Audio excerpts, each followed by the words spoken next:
skipping the White House and a meeting on funding your government. Now, Schumer and Pelosi, they're refusing to do their jobs by not coming to the negotiating table. They've done nothing, which means they now own the possibility of a government shutdown tonight.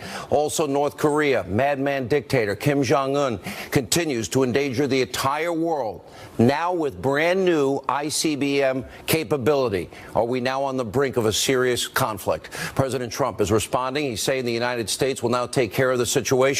North Korea is now precipitating what is a worldwide crisis. At some point, the U.S. and the world will have to stop them. We'll have the details. Plus, all right, why did the New York Times Magazine, they took hundreds and hundreds of pictures, and that's the one they chose of me? You think it might have, all right, stop laughing. You think it might have something to do with liberal bias? Wow, even that's atrocious.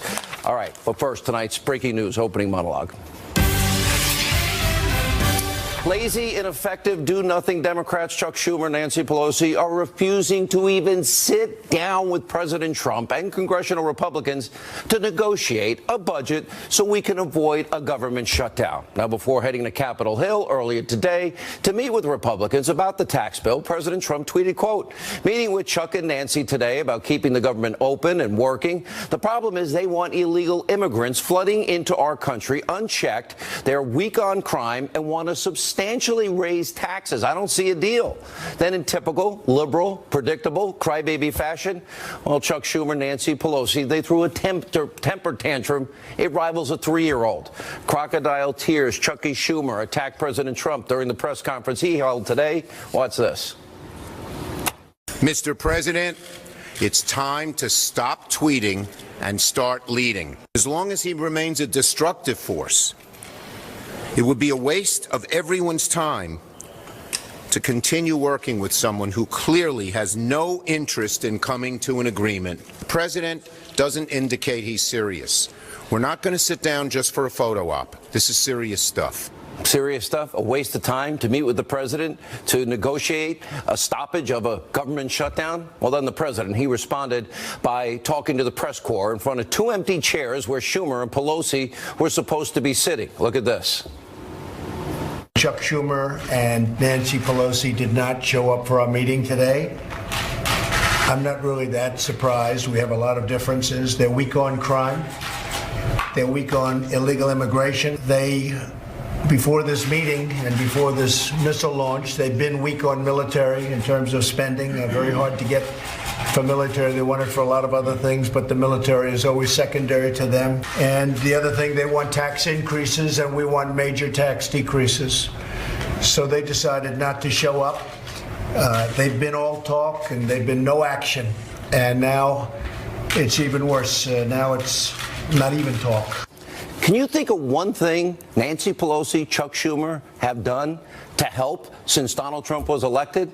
Now, Nancy Pelosi tries to fire back at the president, tweeting out, quote, at real Donald Trump. Well, he now knows that his verbal abuse, you're going to call that verbal abuse, will no longer be tolerated. His empty chair photo op showed he's more interested in stunts than in addressing the needs of the American people.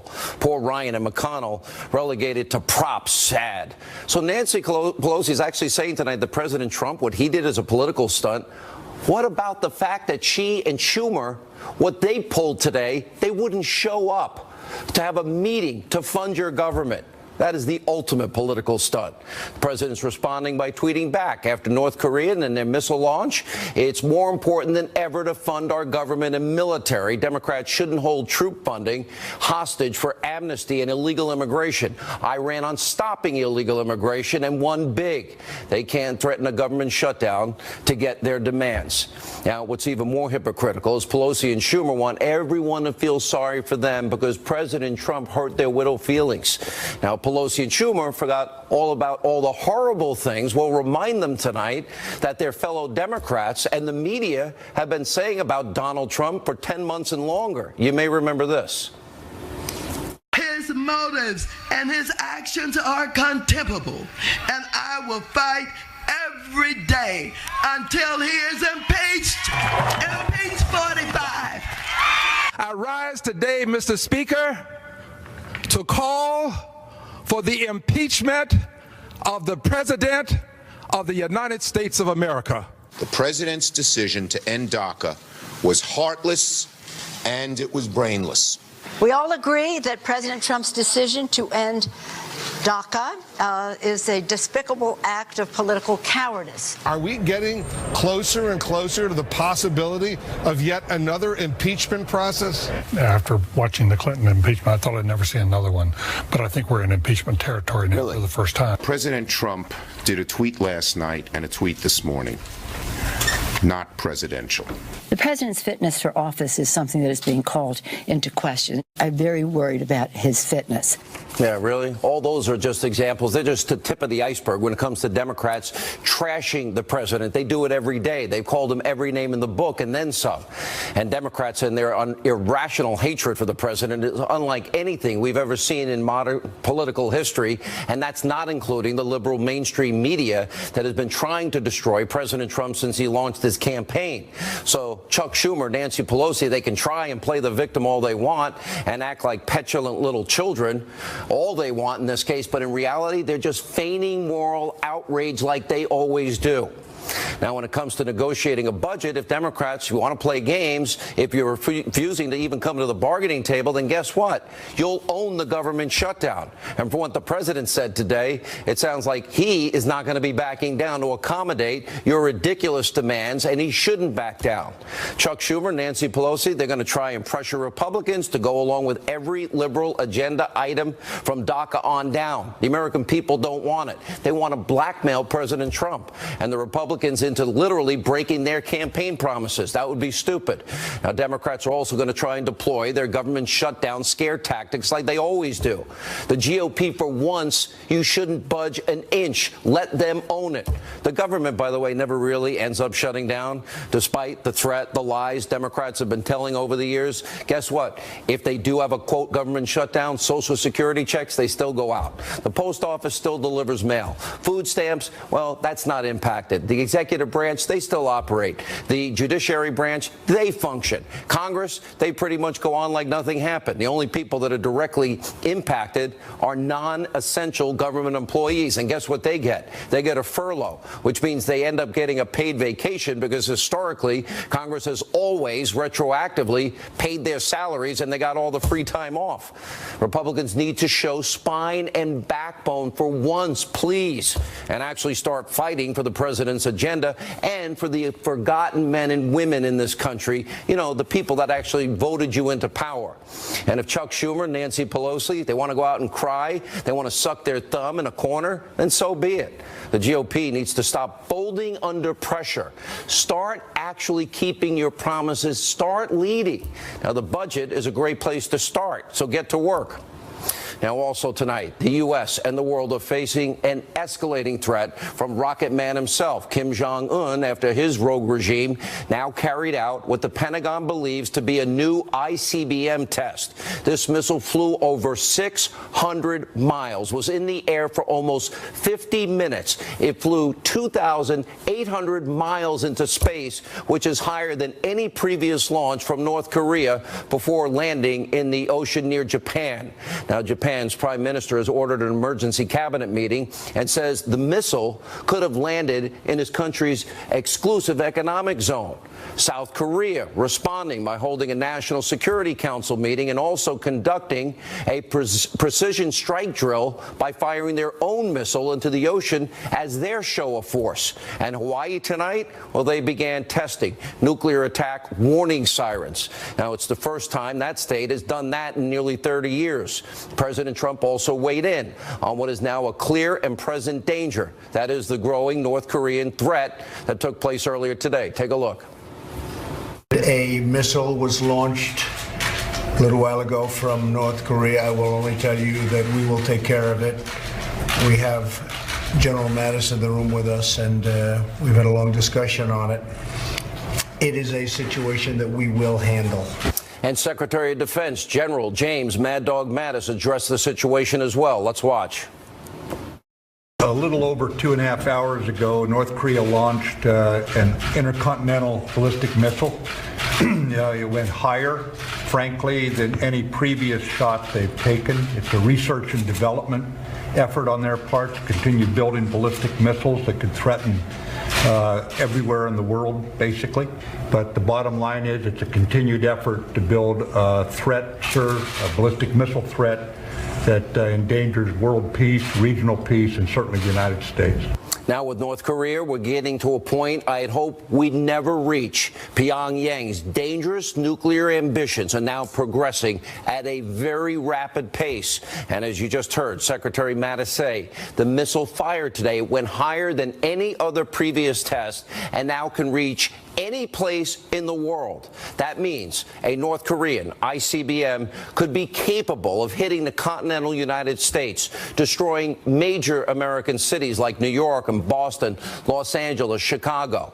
Tens of millions of American lives now are in danger, not to mention the hundreds of millions that are being threatened in South Korea and Japan. And Kim Jong-un has created a situation that the United States and the world can no longer ignore. And right now, we're getting to the point where force might very well be necessary, because clearly this little crackpot dictator, Kim Jong-un, is not interested in stopping his missile tests. Now, the way I see it, America and the world have only a few options going forward, none of them good, in order to stop North Korea from reaching full nuclear program capability.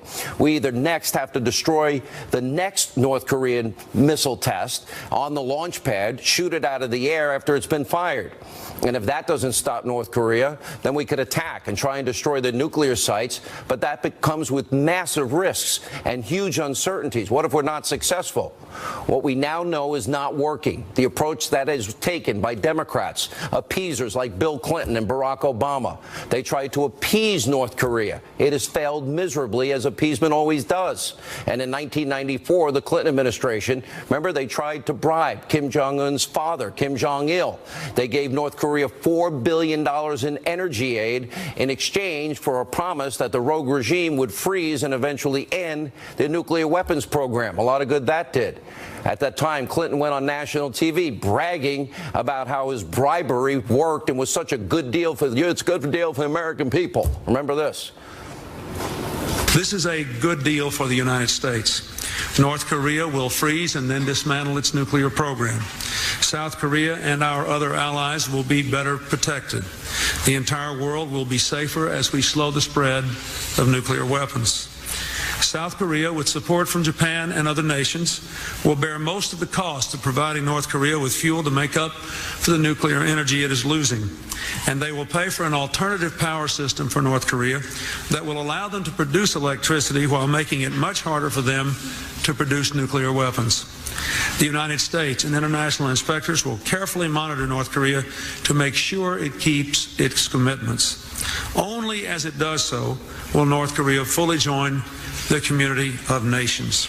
None of what you heard was true. It all turned out it was a terrible deal with North Korea. Your tax dollars at work. Bill Clinton, completely wrong. And it has now led us to where we are tonight. In this situation we now find ourselves in. Democrats and the left, I'll never get it, obsessed with sucking up to murderous, radical dictators and despots. They're more willing to bend over backwards for people like Kim Jong-un and his father, Kim Jong-il. But guess what? History has proven over and over again it never works. We saw what happened with Neville Chamberlain and Adolf Hitler. His appeasement policies, well, that cleared the way for Germany's invasion of Europe. Bill Clinton throwing billions at North Korea led us to where we are today. And if anything happens, the blame will fall right at the feet of Bill Clinton and his stupidity and his ignorance and his belief in a fantasy that despots listen to him. And by the way, this led to the situation and the foundation of where we are today. And the same goes with President Obama's disastrous nuclear deal with Iran. This will come back to bite us. Obama giving Tehran and the mullahs upwards of $150 billion. Obama allowing that rogue regime to keep spinning their nuclear centrifuges and put them on a path towards getting a nuclear weapon. As a result, Obama now owns that terrible decision to appease a country that routinely calls for death to America, wants to wipe Israel off the map. And before we bring in Kellyanne Conway for reaction, two other breaking news stories to tell you about. One, Catherine Herridge is out with an explosive report. Take a look at the headline. Blowback. Clinton campaign plan to fire me over email probe, Obama Intel watchdog says. And the former intelligence community inspector general who played a key role in the Clinton email investigation is now saying that Clinton allies literally threatened him, his family, and his staffers. And the Clinton campaign also made it be known that this inspector general would be fired if Hillary, in fact, won in 2016. Also, finally, tonight, a major development in the Uranium One scandal. The Hill's John Solomon out with a brand new report. Here's that headline. Clinton's understated support from firm hired by Russian nuclear company. According to Solomon, he'll join us later, the Clinton Foundation may have significantly underreported the donations they got from a company with deep ties to Russia. More later, but first, joining us now with reaction, counsel to the president, Kellyanne Conway. If the president of the United States of America invites the opposition party to the White House and wants to avoid a government shutdown, shouldn't they have the decency to show up for that meeting instead of the stunt that Nancy Pelosi and Chuck Schumer showed today? In a word, yes, they should, because they're not there representing the opposition party. They're there as the minority leaders of the two chambers in Congress. And it is a major disappointment, especially when you see the president's reaction in North Korea firing its highest missile to date. Politics with funding our military and keeping us strong, and let's not leave that on the altar of a liberal agenda.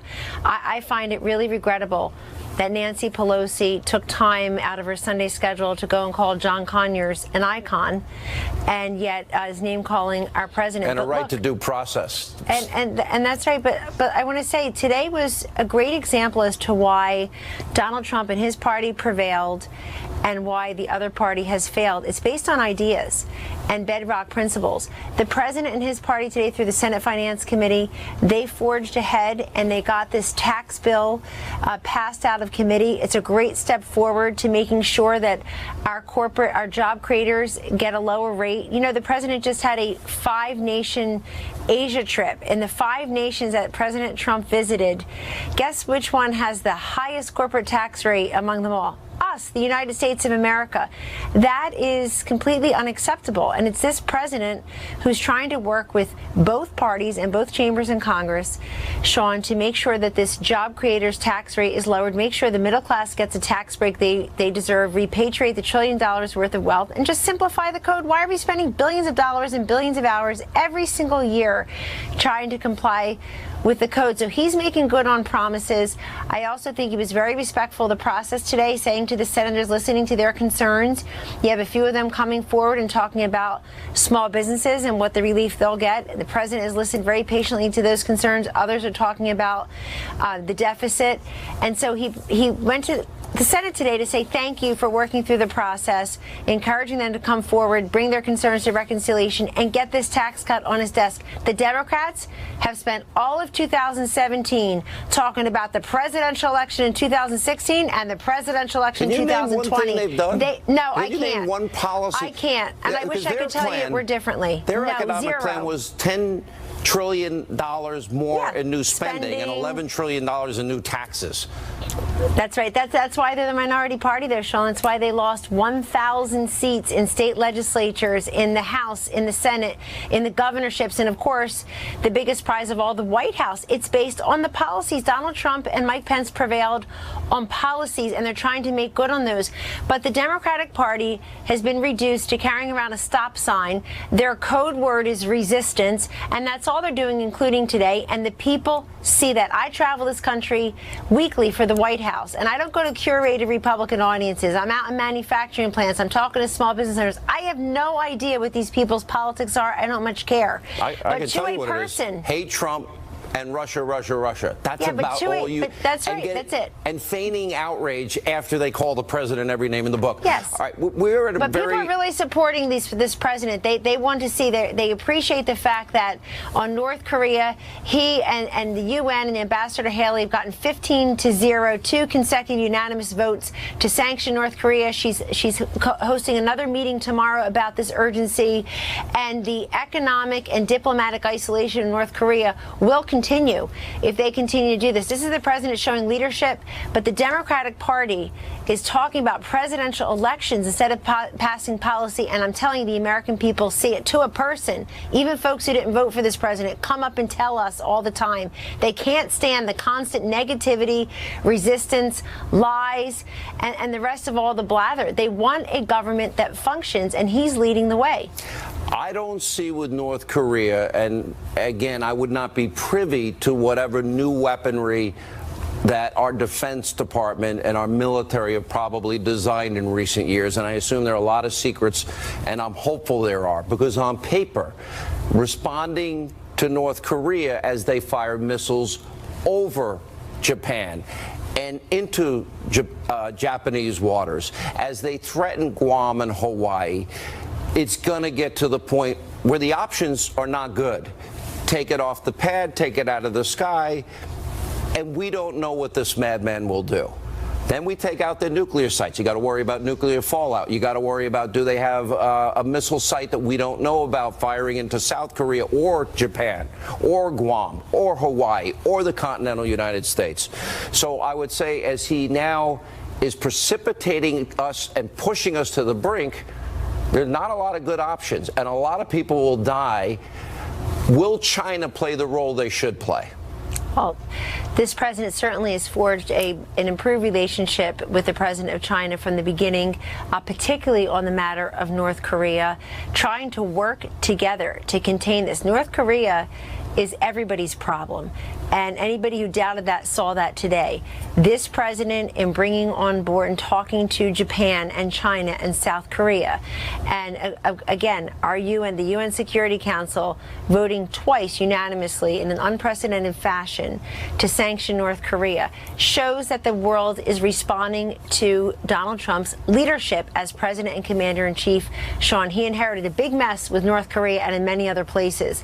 But if you can show one big distinction between Donald Trump and Hillary Clinton, there were many. All right, last question. Everything, all national security, foreign policy, they were different, and his ideas prevailed. He assured us he had a deal, and he used American taxpayer dollars to 23 years bribe ago. Kim Jong-un's father.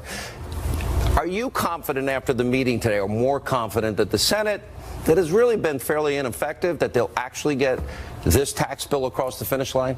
We're confident, we're optimistic, and we certainly hope that Democrats will come aboard too. They may not be votes 49, 50, 51, but hopefully those who are in states that are where people are suffering and the middle class needs a break, that they'll come on board as well. But we're hopeful because we've been listening to those concerns, and we know that those senators know they have an open line to the president and to his economic team to express themselves, talk to the vice president, and they've all promised what Donald Trump has promised, which is tax cuts for their constituents. And Sean, let me make clear, this is not important to Republicans or to the Senate. It's important to the American people. We're here for the job creators, the job seekers, and the job holders. They're supposed to serve them. They're supposed to serve the forgotten men and women in poverty, on food stamps, and out of work. Kellyanne, great to see you. Thank you. Thank you, Sean. All right, on this busy breaking news night, when we come back, an investigative report. The Hill's John Solomon just released yet another major story on the Uranium One scandal. You'll hear it right here first, along with Sarah Carter, and then later, more bad news for Democrats today. Another woman has come forward accusing Congressman Conyers of sexual misconduct. We'll talk about that double standard and Sebastian Gorka and more straight ahead. Welcome back to Hannity. Breaking news tonight on the Uranium One scandal. The Clinton Foundation may have significantly underreported donations that it received from a firm with deep connections to Russia and its nuclear energy holdings. Now, this according to a brand new article from the Hill's John Solomon and Allison Spann. Now, this was released earlier tonight. The report details, quote, the Clinton Foundation's donor disclosure site vastly understated support that the Clinton Global Initiative received from APCO Worldwide Worldwide, a global communications firm that lobbied on behalf of Russia's state-owned nuclear company. Now, we reached out to APCO for a statement. They gave us the same one that they gave The Hill. The executive chairwoman of APCO said, quote, APCO Worldwide activities involving client work on behalf of 10X and the Clinton Global Initiative were totally separate and unconnected in any way. All activities on these two unconnected activities were appropriate, publicly documented from the outset, and consistent with regulations and the law. Any assertion otherwise is false, unfounded, and a lie. Here with more, The Hill's John Solomon, investigative journalist Sarah Carter is with us. John, let's start with, okay, underreported donations received from a firm with deep connections to Russia and the nuclear energy holdings. Did that happen or not? It definitely happened. APCO acknowledges it gave $1 million in what is known as in-kind pro bono services to the Clinton Global Initiative. The Clinton Global Initiative and the Clinton Foundation only disclosed $50,000 of cash payments that were made by APCO. The other $1 million plus has not been disclosed until we learned about it from our records.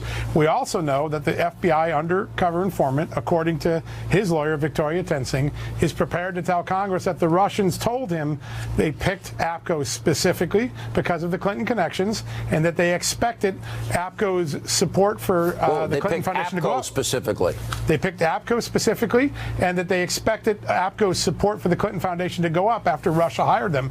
We're going to wait and see if he actually says that to Congress, but that's what his lawyer's saying. I think it's a fairly significant development. And this is before CFIUS and the board and the 9 separate government agencies, including state and the Attorney General, signed off on it, right? Yeah, now remember, APCO was hired to do another part of lobbying. They weren't working on Uranium One. They were working on helping the Russian government win billions of new uranium contracts in the United States. Uranium One was a separate deal, part of the same strategy, but they were working very differently on something that turned out to be much more valuable, billions of dollars of new utility contracts in the United States that were authorized by Barack Obama. All right, Sarah, let's go to the money side of this. And you know the FBI informant, and you've discussed some of these things with him.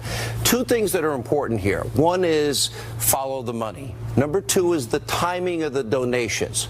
Let's put those two together and couple it with John's new report. Where did all of this money, the $145 million that Peter Schweitzer talked about, come from, and what was the timing based on the activities as it relates to Uranium One, CFIUS, and the Clinton Foundation? Well, we certainly know, Sean, there's been a number of concerns here. I mean, from the $145 million, which came from members of the board that were connected to Uranium One, and if I want to go back just really quick, because the APCO story is very important, they signed that contract in April of 2010. So that was before the CFIUS process went through later that October. So this was very important, and the informant made that very clear to his attorney, and John's 100% right on that. It's something that he's expected to testify to. So let's go back now to the money. Look at the money trail. How did they move this money? Where was the money moved to? How did it get into the Clinton Foundation? This is the reason why a special counsel or a prosecutor, an investigator, needs to look into this. And right now we know that there's 4 different committees on the Hill looking into this. There is the Judiciary Committee, the Oversight Committee, the House Intelligence Committee, and the House Foreign Affairs Committee. So this is a very serious, expansive investigation. It's going to require somebody with the know-how and capability to find it. Follow up then, because the FBI informant knew about Putin's plans to get a foothold in the uranium market. By the way, we need uranium. Allowing someone to control it is beyond stupid. But bribery, kickbacks, extortion, money laundering. Is there evidence of any money laundering? In other words, the people in Canada, the Frank Gusters of the world and others, is there any evidence? Where did they get all these millions to donate to the Clinton Foundation? And is there any chance that money was laundered and funneled to the foundation?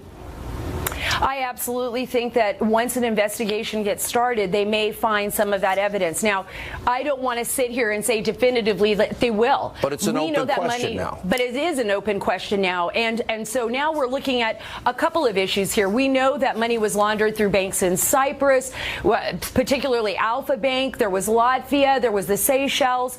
There's a lot of evidence out there. And one thing that's very important, Sean, here is that the informant is going to be able to show that he was actually providing evidence to the FBI and the Justice Department long before CFIUS voted on this, showing how much Russia wanted to penetrate the U.S. energy market. And John's absolutely right on one point. In fact, it was way beyond uranium one. It was $6.5 billion or more of U.S. energy. John, I see you shaking your head. Yeah, listen, I think we focus so much on uranium one because that's where this story started in 2015, but it's only one piece of a larger puzzle. And you take a look at what Barack Obama administration, Hillary Clinton's own State Department helped approve and get through. It's a much larger giveaway to the Russian uranium industry. And here's, I think, the most important thing about today. Large parts of the story that Hillary Clinton and her defenders have given the media have now been proven wrong. Let's go through some of them. There was no reason not to reject the Uranium One deal. There was. The FBI had evidence of criminality by the very buyer of Uranium One. All of the donations were disclosed. They weren't all disclosed. There was lots of concern inside the FBI about where the money was coming from, and that we've really not had a full airing about that. And my favorite one, it was repeated on Shep Smith's show just a couple weeks ago on Fox, that no uranium left the United States. Uranium One did export American uranium out of the United States after Russia bought Canada, it. Europe, to Canada, and maybe even Asia? That's right, and that's according to Uranium One. That's not us, that's Uranium One. The three key defense points that have been put out there by the Clinton defenders are now been proven false, not by anonymous stuff, by documents and by true reporting. And I think that that's one of the things that is most important about today's story. One of the key pillars is not true. We all know more about this story than we're telling. And I can only say to our audience that has been following this with you, stay tuned, TikTok. I think you'll both agree with that. Thank you. Great work, both of you.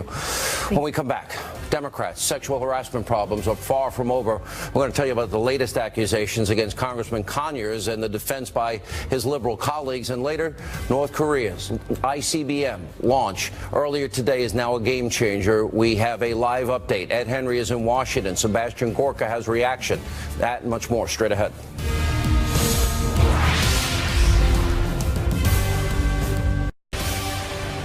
As we continue, another woman is accusing Congressman Conyers of sexual misconduct. According to reports, this accuser served as Conyers' deputy chief of staff between 1997 and 2005. She claims Conyers touched her inappropriately on at least 3 occasions, including one time when she says Conyers placed his hands under her dress. We've reached out to Conyers' office for comment on this woman's claims, but they have yet to respond to our request. And also over the weekend, political commentator Cokie Roberts made this startling comment about Conyers' reputation on the Hill. This is pretty shocking. Watch this. I mean, the culture of Capitol Hill for so many decades was men being bad. We all talked about for years. A little bit at a time. Well, you know, don't get in the elevator with him, you know, and every female in the press corps knew that, right? Don't get in the elevator with him. Now people are saying it out loud, and I think that does make it. That is a change. Here was reaction. Former Obama economic advisor Austin Goolsbee, co-host of the hit show The Five, Kimberly Guilfoyle. All right, Austin, so what are people to do? What is the right thing to do? Because we see a lot of hypocrisy. For 30 years, a lot of your Democratic friends, they were part of a smear, slander, besmirching attack against all the Clinton women. And by the way, it ends up he was a predator. But they did it for 30 years. In the case of politics, some people say, Nancy Pelosi, well, John Conyers now deserves due process. But nobody gave Roy Moore due process when he denied the allegations, serious as they were. What is the right thing to do here? Well, look, this doesn't look too good for Congressman Conyers. I mean, he's already been forced to resign his position on the Judiciary Committee. Not forced, he said voluntarily. Okay, do you not believe him? He's resigning from his position, and I think the right thing to do here is to investigate and take these people's story. And if we've got situations where members of Congress are reaching settlements where they're paying people not to tell their stories, and that's at taxpayer expense. I think that's crazy. I think that's crazy. Right? Pay with your own money. Absolutely. I think it's just such a miscarriage of justice, and it's a gross misappropriation of taxpayer funds that the hardworking men and women of this country have to pay for the misdeeds, the sexual misconduct, the sexual harassment of members of Congress that then get to continue in office and sweep it under the rug and pretend to serve the people when they're really serving themselves and asking someone else to pay for their sins. I mean, it's totally inappropriate, and I don't know why Nancy Pelosi would go out on a list and still hasn't adjudicated it or determined, in fact, what happened, especially when it's over a long period of time in the past. So that, to me, is a distinction with a difference that should be observed and paid attention to. What about Franken? Yes, but it doesn't mean we should ignore. You know, if in Roy Moore's case, he's accused of really felony pedophilia as well as other very serious crimes. And we should look into that. We shouldn't just say because he said he didn't do it, therefore we shouldn't pursue it. Well, no one's saying not to look into it, but he's entitled to have that actually investigated and determined. I mean, how can you do that in a quick period of time? But that goes for John Conyers too, though, right? I mean, I'm even saying cases like this. If you were to bring a case like this in front of the district attorney's office, etc., if there was a case of sexual misconduct or sexual assault of a criminal level, you would actually get a jury by your peers, and you would get a full and thorough investigation. And you don't see that in a lot of these cases. A wide spectrum of conduct, and sometimes in some of the cases, we see an accusation is enough to, in fact, convict someone essentially without due process. But the bottom line, Austin, is the Democratic Party defended the predatory behavior of Bill, and they did everything they could do to slander every woman in that case.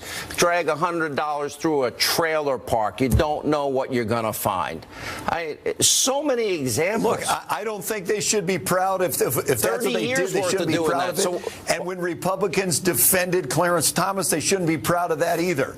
Now, the question is today, what are we going to do? Clarence Thomas to Bill Clinton? Clarence Thomas was I'm saying there are many cases. They should. I'm not going to defend if that's what they did. They should be embarrassed by that behavior. The question is, today, what should we do? 30 years, and I think you and I agree, Sean, and Kimberly agrees, we should go after finding out this information. Okay, so you agree that in the case of Bill Clinton, they should have handled that better. They shouldn't have smeared the women and actually I think they should have handled it better, and I think they should be embarrassed by the way they handled it. It's so convenient now that the Clintons have no power because all the liberals defended him up until and including last year. I wasn't in the administration. Okay, you don't read a newspaper either. And you don't watch my show, so you know nothing about it. But he's on your show a lot. All right. I have a football that's you signed that says I'm a great American, Sean. Thank you. Didn't you like my picture in the New York Times Magazine? I'm sure he had a fun time looking at that, which we will get to in a minute. When we come back, though, the serious issue of North Korea's nuclear program now threatening every single American. How do we deal with this? Ed Henry in Washington, Sebastian Gorka. Plus, my reaction to this. The New York Times profile picture of me on their cover. We're not going to put it up. It is so bad. The question is, it is so awful. The question is, did they do did we not have the picture? Did you not Photoshop the thing? Anything. Anyway, we'll show it coming up later in the show.